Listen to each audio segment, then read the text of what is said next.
আমরা বারবার মানুষের কাছে এসে বুঝিয়েছি নরেন্দ্র মোদী সরকার, বিজেপি সরকার কেন খারাপ, আর মমতা বন্দ্যোপাধ্যায় সরকার, মা মাটি মানুষের সরকার, কন্যাশ্রী থেকে লক্ষ্মীর ভান্ডারের সরকার কেন ভালো। মানুষ ভোট দিয়েছেন। লোকসভা নির্বাচনের যা ফলাফল তাতে দেখা যাচ্ছে একদিকে দিল্লিতে ধাক্কা খেয়েছে বিজেপি অনেকটা কমে গেছে। একা বিজেপি সরকার গড়তে পারেনি, এনডিএ জোটের সরকার, কয়েকজন শরিককে নিয়ে সরকার নড়বড় করবে, বেশি দিন এই সরকার চলবে না। আর বাংলায় বিজেপি অনেকটা কমে গিয়েছে, আর তৃণমূল কংগ্রেস এক ধাক্কায় অনেকটা বেড়ে গিয়েছে। আমরা 29, দিল্লিতে আমাদের জোর বাড়ছে, লোকসভা রাজ্যসভা মিলিয়ে আমাদের 42। ফলে লোকসভা নির্বাচন যদি দেখেন তাহলে বিজেপি ধাক্কা খেয়েছে, দিল্লিতেও ধাক্কা খেয়েছে, বাংলায় আরো বেশি ধাক্কা খেয়েছে। বাংলার মানুষ বাংলার উন্নয়নের পক্ষে ভোট দিয়েছেন, বাংলার মানুষ মমতা বন্দ্যোপাধ্যায় সরকারের কাজের পক্ষে ভোট দিয়েছেন, এবং তৃণমূল কংগ্রেসের যদি কোথাও কোনো ভুল ত্রুটি থাকতেই পারে, এত বড় দল, এত বড় সরকার, এত বড় রাজ্য, আমাদের কাজেও অনেক ভালো কাজ হচ্ছে, আবার কিছু ভুল ত্রুটি থাকে, অন্যায় হয়ে যায়, মানুষ বিরক্ত হন। কিন্তু মানুষই আবার রায় দিয়েছেন যে ভুল ত্রুটি শুধরে নিয়ে বাংলায় তৃণমূল কংগ্রেসকে শক্তিশালী করার রায় বাংলার মানুষ দিয়েছেন।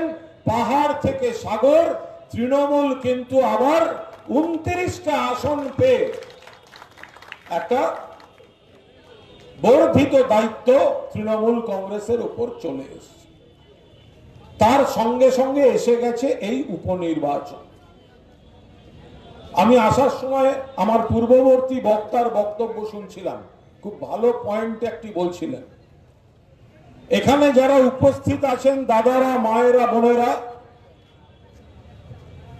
এবং যারা দূর থেকে হয়তো মাইকের আওয়াজে শুনছেন, সকলকে সবিনয়ে বলি, এটা কিন্তু বাই ইলেকশন, বিধানসভার উপনির্বাচন। কেন উপনির্বাচন? না, সকলের প্রিয় বিধায়ক, প্রাক্তন মন্ত্রী সাধন পান্ডে প্রয়াত হয়েছেন, সেই কারণে মানিকতলা কেন্দ্রে উপনির্বাচন।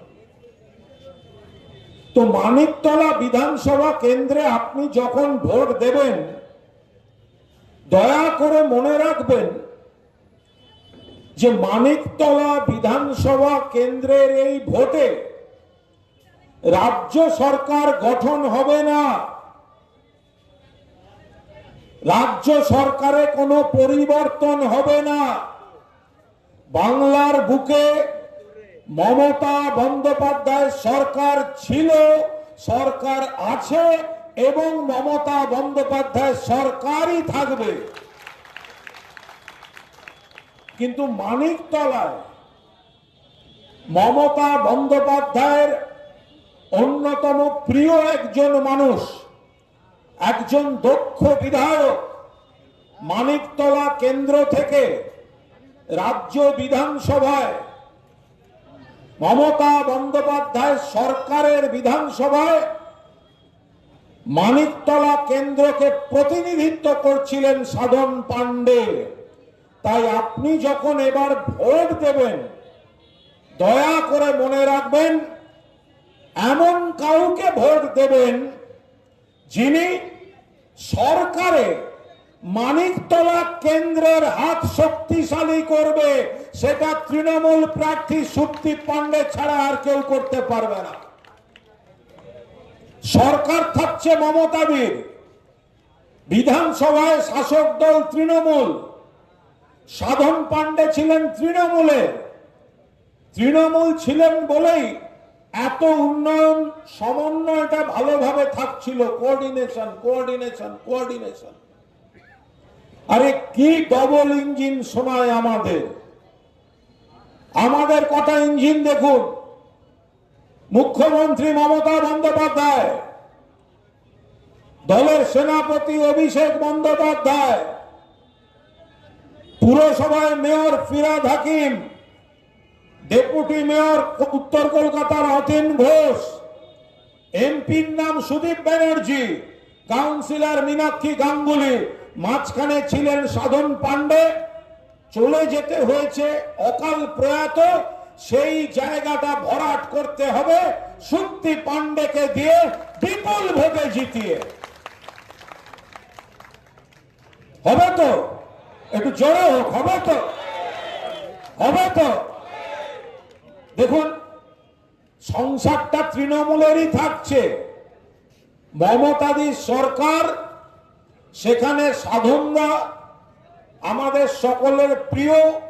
সাধন পান্ডে আপনাদের বিধায়ক ছিলেন। ক্ষমতায় তৃণমূল কংগ্রেস, রুলিং পার্টির এমএলএ থাকলে বিভিন্ন প্রকল্প আনতে সুবিধা হয়, কাজ করতে সুবিধা হয়, কর্পোরেশনের সঙ্গে কাউন্সিলরের সঙ্গে কোঅর্ডিনেশনের সুবিধা হয়। তাই সুপ্তি পান্ডেকে বিপুল ভোটে জয়যুক্ত করতে হবে। মমতা বন্দ্যোপাধ্যায়ের মডেল দেখতে পাচ্ছেন। আমরা যখন এখানে লক্ষ্মীর ভান্ডার, মমতা বন্দ্যোপাধ্যায় বলেছিলেন, কত সমালোচনা টিপ্পনী। আজকে সারা দেশে, এমনকি মহারাষ্ট্রে তো বলতে হচ্ছে যে আমরাও লক্ষ্মীর ভান্ডার চালু করব। মমতা মডেল, বেঙ্গল মডেল, বাংলাকে নকল করে মানুষের কাজ করতে গেলে বাংলার মডেলকে নিতে হবে। এটাই তৃণমূল কংগ্রেস, এটাই মমতা ব্যানার্জির মডেল।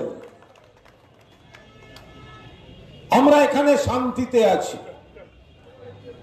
বিভিন্ন ধর্ম, বিভিন্ন ভাষা, বিভিন্ন বর্ণ। এখানে যখন উন্নয়নের কাজ হয়, কোন বৈষম্য দিয়ে উন্নয়নের কাজ হয় না। বিধানসভা নির্বাচনে বিজেপি হেরে যাওয়ার পর 100 দিনের টাকা বন্ধ করে দিয়েছিল, মমতা বন্দ্যোপাধ্যায় দিয়েছেন। আবাসের টাকা বন্ধ করে দিয়েছিল, বাংলার বকেয়া বন্ধ করে দিয়েছিল। কিন্তু আপনারা যারা আমার অভিভাবক, আমার চারপাশে রয়েছেন বন্ধুরা, ভাইরা, তারা বলুন তো, বাংলায় বিজেপি হেরেছে বলে বিজেপির দিল্লির সরকার বাংলার টাকা বন্ধ করেছে। কিন্তু আজকে যদি কেউ বিজেপিকে ভোট দিয়ে থাকেন, যদি কেউ সিপিএম কে ভোট দিয়ে থাকেন, তাদের বাড়ির লোকও কিন্তু লক্ষ্মীর ভান্ডার থেকে প্রত্যেকটা স্কিম তারা কিন্তু মমতা বন্দ্যোপাধ্যায় সরকারের কাছ থেকে হাত পেতে নিয়ে গিয়েছে। এখানে কিন্তু কোনো বৈষম্য হচ্ছে না যে ওই বাড়িটায় যারা থাকেন তারা ঠিক তৃণমূল নন, তাই তারা সুযোগ সুবিধা পাবেন না। এগুলো হয় না বাংলায়। আর যদি তাই হয়, তাহলে আমরা ঘুরিয়ে এটাই বা বলবো না কেন, আপনি যদি মমতা বন্দ্যোপাধ্যায়ের গোটা উন্নয়নের সুবিধা পান, তাহলে আপনার ভোটটা তৃণমূল কংগ্রেসকে না দিয়ে অন্য জায়গায় দেবেন কেন? আমরা এর উপর দাঁড়িয়ে উৎসবের মেজাজে ভোট করব। ভোট এতদিন হয়নি কেন? সাধন পান্ডে জিতলেন, বিপুল ভোটে জিতলেন। কে হেরেছে? বাকিরা। কে হেরেছে? বিজেপি। মামলা করে দিলেন। কে মামলা করলেন? বিজেপির পরাজিত প্রার্থী মামলা করলেন। সাধনরা অসুস্থ, সাধনরা মারা গেলেন। তারপরেও সেই মামলা চালিয়ে গেলেন। মানিকতলা কেন্দ্র বিধায়ক শূন্য রইল। কেন রইল? মামলার জন্য। কে করেছে? বিজেপি। কত নোংরা কথা জানেন যে সাধন পান্ডে নাকি জিতেছেন ভোটের জন্য মাথা পিছু লোককে 500 টাকা করে দেয়া হয়েছিল। এবারের ভোটে মুখে ঝাঁটা মেরে জবাব দিতে হবে যে ভোট 500 টাকা করে টাকা দিয়ে ভোট পেয়েছিল সাধন পান্ডে। সাধনদাকে ছোটবেলা থেকে চিনি। আগে বটতলায় আমাদের বিধায়ক ছিলেন, পরবর্তীকালে মানিকতলায় আপনাদের এখানে বিধায়ক। বারবার জিতেছে মানুষটা, 9 বারের বিধায়ক। তাকে কোথায় বলছে রিগিং করে, কোথায় বলছে মাথা পিছু টাকা দিয়ে, তা মামলা করে দিল। শেষ পর্যন্ত সুপ্রিম কোর্ট বলল এই মামলা টিকতে পারে না। একজন মানুষ মারা গেছে, কিসের মামলা? ল্যাজ গুটিয়ে কোর্ট থেকে মামলা তুলে এনেছে এই বিজেপি। আর এত বড় নির্লজ্জ বেহায়া, যে ব্যক্তি মামলা করে আটকে রেখেছিল ভোট, সে আবার বিজেপির প্রার্থী হয়েছে। জামানত জব্দ করতে হবে তার, শুধু হারানো নয়, জামানত জব্দ করতে হবে। বিজেপির যখন লিস্ট বেরোলো, নামের পরে দেখি আবার একটা পদবি যোগ করেছে, কল্যাণ চৌবে ভট্টাচার্য। আরে ভাই, সারা জীবন জেনে এলাম চৌবে, আবার ভট্টাচার্য এলো কোথা থেকে? প্রশ্ন তোলা হলো যে বিজেপি যে ক্যান্ডিডেট ঘোষণা করেছে, লেখা আছে কল্যাণ চৌবে ভট্টাচার্য। এই ভট্টাচার্য এলো কোত্থেকে?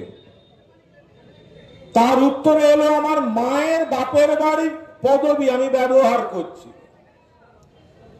মহিলাদের বিবাহ হয়ে গেলে অনেকে দুটো পদবি ব্যবহার করেন জানতাম, কিন্তু একটা হাতদামড়া লোক মাঝ বয়সে এসে মায়ের বাপের বাড়ির ঠিকানা ব্যবহার করে, একে দেখ না দেখলে জানতে পারতাম না।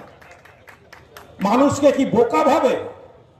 যারা হিন্দিতে কথা বলেন তাদেরকে গিয়ে বলবে আমি চৌবে, मैं चौबे हूं, मैं हिंदी बोलता हूं। আর যেখানে বাঙালি পাড়া সেখানে বলবে আমি ভট্টাচ, আমি ভট্টাচ মামুন। মানুষকে কি বোকা পেয়েছে এরা? এরা ভাবে কি মানুষকে?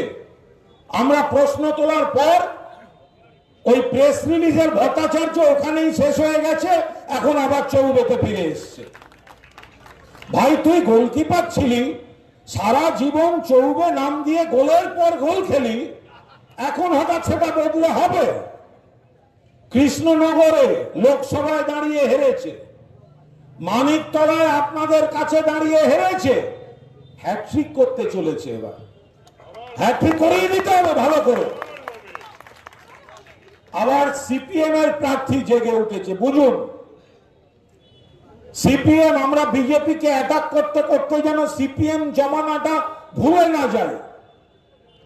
যাদের বয়স একটু কম, তারা সন্ধ্যের পর থেকে লোডশেডিং কি জিনিস দেখেনি।